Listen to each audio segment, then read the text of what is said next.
వీక్షకులందరికీ నమస్కారం. మార్చి నెల మిథున రాశి వారికి ఏ విధమైనటువంటి ఫలితాలను ఇవ్వబోతూ ఉన్నది అనేటువంటి విషయాన్ని ఈ వీడియో ద్వారా క్లుప్తంగా తెలుసుకునేటువంటి ప్రయత్నం చేద్దాం. ముఖ్యంగా మిథున రాశి వారికి మార్చ్ చాలా ఊరటనిచ్చేటువంటి మాసంగా చెప్పవచ్చును. కారణం ఏంటి అంటే ఈ మాసంలోనే అష్టమ కుజుని యొక్క దోషం తొలగిపోతుంది.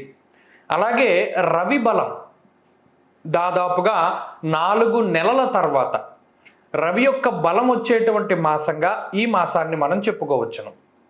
అయితే రవి యొక్క బలం వస్తే ఏంటండి, 4 నెలలుగా మిథున రాశి వారికి లేనివి ఏంటి అంటే మానసిక ప్రశాంతత.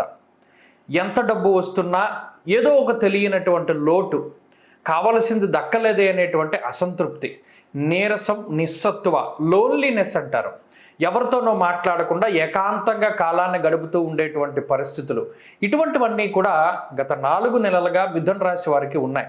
మరీ ముఖ్యంగా తండ్రి తరఫు బంధువులు కానీ, తండ్రి కానీ, లేదా వంశపారంపర్యంగా వస్తున్నటువంటి ఆస్తిపాస్తులు లేదా వ్యాపారాలకి సంబంధించినటువంటి ఇబ్బందులతోటి 4 నెలలు కూడా కొంత ఇబ్బంది పడడానికి అవకాశం ఉంటుంది. ఈ మాసంలో రవి యొక్క బలం 14వ తారీఖు నాడు దశమ కేంద్రంలో రవి యొక్క సంచారం అనేటువంటిది ప్రారంభమవుతుంది. కాబట్టి దిగ్బలయుక్తుడైనటువంటి రవిగ్రహం ఇప్పటికే దశమంలో యోగిస్తూ ఉన్నటువంటి రాహువుతోటి సంచారాన్ని చేస్తారు.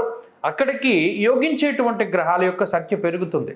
గురుబలం ఉన్నది, రాహుబలం ఉన్నది, రవి బలం ఉన్నది. అలాగే ఈ మాసంలోనే శుక్రబుధులు కూడా చాలా అనుకూలంగా ఉంటారు.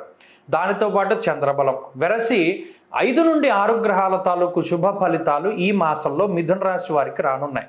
దీనివల్ల దీర్ఘకాలికంగా పడుతూ ఉన్నటువంటి సమస్యలు ఏవైతే ఉన్నాయో అవి ఆర్థిక ఇబ్బందులు, కుటుంబ సమస్యలు, అనారోగ్య సమస్యలు మొదలుకొని ఉద్యోగపరమైన, వ్యాపారపరమైనటువంటి చికాకులు, ప్రభుత్వపరమైనటువంటి చికాకులు, లేదా అసలు ఒక పదవి కోసం ప్రయత్నం చేస్తూ ఉంటే అది వస్తుందా రాదా అనేటువంటి సందిగ్ధత, ఇటువంటివన్నీ కూడా ఈ మాసంలో వీటన్నిటి నుండి బయటపడడానికి అవకాశం, అన్నిటిలోనూ కూడా మంచి ఫలితాలు వచ్చేటువంటి పరిస్థితుల్ని ఈ గ్రహస్థితి కల్పిస్తూ ఉన్నది. ప్రత్యేకించి మార్చి 14 నుండి రవి బలం పెరుగుతూ ఉంటే మార్చి 15వ తారీఖు నాడు కుజుని యొక్క మార్పు ద్వారా అష్టమ కుజుని యొక్క దోషం కూడా తొలగిపోతుంది. ఎప్పుడైతే అష్టమ కుజుడి దోషం తొలగిపోయిందో స్థాననాశం రుణచ్ఛేదం అష్టమస్తే ధరాసుతే అన్నది శాస్త్రం. స్థానచలనానికి సంబంధించినటువంటి భయం తొలగిపోతుంది. అలాగే రుణబాధలకి సంబంధించినటువంటి ఇబ్బందులు తొలగిపోతాయి. శత్రువులకి సంబంధించినటువంటి దోషాలు తొలగిపోతాయి. భూపరమైనటువంటి లావాదేవీల్లో ఇబ్బందులు, జాప్యము ఇవన్నీ కూడా తొలగిపోవడానికి అవకాశం ఉంటుంది. అంతేకాక అతి కోపము అనేటువంటి దాని నుండి కూడా బయటపడడానికి అవకాశం ఉంటుంది. ఇలా ఈ మార్చి నెలలో చాలా అత్యద్భుతమైనటువంటి శుభ ఫలితాలు. అయితే ఇవన్నీ కూడా 14వ తారీఖు నుండి అందుబాటులోకి వస్తాయి.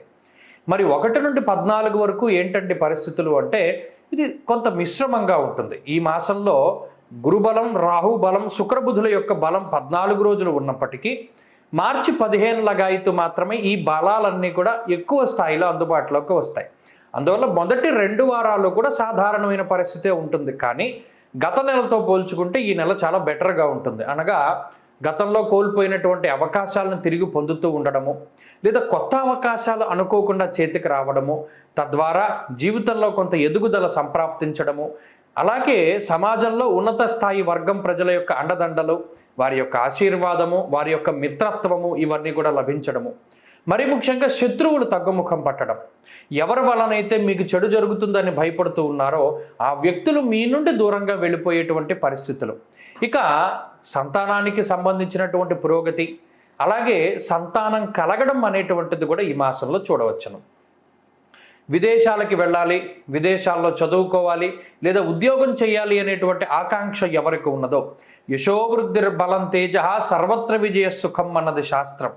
లాభస్థానమందు ఉన్నటువంటి గ్రహ సంపత్తి బలీయంగా ఉన్నటువంటి కారణం చేత అటు విదేశానికి సంబంధించిన విషయాలు, అలాగే స్వదేశంలోనే యజనకీర్తి గృహ కాంచనాది విషయాలు, అనగా మీ యొక్క కీర్తి ప్రతిష్టలు పెరగడం, ఇప్పటివరకు కష్టపడినటువంటి దానికి ప్రతిఫలం దక్కడం, ఇళ్ళు, స్థలాలు, పొలాలు అమ్మకాలు, కొనుగోలు చక్కగా జరుగుతూ ఉండడం, మీరు చేసేటువంటి వ్యాపారం అభివృద్ధిలో ఉండడం, బంగారాన్ని కొనుగోలు చేయడం, తాకట్టు పెట్టినటువంటి బంగారాన్ని విడిపించుకుంటూ రావడం, బంధువులకు ఇచ్చినటువంటి వాగ్దానాలను నిలబెట్టుకుంటూ రావడం, కోల్పోయిన ఉద్యోగాన్ని తిరిగి సంపాదించడం, ఉన్నటువంటి ఉద్యోగంలో ఎదుగుదల, ఇవన్నీ కూడా ఈ మాసంలో మీరు చేయగలుగుతారు. ఆ చేయడానికి కావలసినటువంటి అదృష్టాన్ని, శక్తిని, మేధస్సుని, వీటన్నిటినీ కూడా ఈ గ్రహ సంపత్తి మీకు ఇవ్వబోతూ ఉన్నది. కాబట్టి మిథున రాశి వారికి ఇది అత్యంత శుభకాలంగా మార్చి నెలలో చెప్పవచ్చును. ఎందుకంటే గురుబలం మళ్ళీ ఈ నెల వచ్చే నెల తప్పితే తర్వాత నుండి ఉండదు. ఆ ఉండకపోగా మిగతా గ్రహాలు కూడా కొంత మారుతూ ఉన్నాయి కాబట్టి ఆ వెళ్ళిపోయే ముందు ఆ గ్రహాలు ఇచ్చేటువంటి స్థితిగతులన్నీ కూడా మనం ఈ మాసంలో చూడవచ్చు. ఇంకా మెరుగైనటువంటి ఫలితాలని మిథున రాశి వారు సంప్రాప్తం చేసుకోవాలి అంటే చక్కగా ఈ రాశివారు సుబ్రహ్మణ్యేశ్వర స్వామి వారి యొక్క ఆరాధన ఎక్కువగా చేస్తూ ఉండాలి. సుబ్రహ్మణ్యేశ్వర స్వామి యొక్క ఆలయంలో సర్పసూక్తంతో అభిషేకాదులు జరిపించుకుంటూ ఉండడం ద్వారా కూడా ఈ మాసంలో మరింత శుభ ఫలితాలను పొందగలుగుతారు. మిథున రాశి వారు షష్ఠి తిథి రోజున కానీ మంగళవారం రోజున కానీ ఎవరికైనా అన్నదానం చేస్తే ఈ మాసంలో చాలా మంచి ఫలితాలను పొందగలుగుతారు.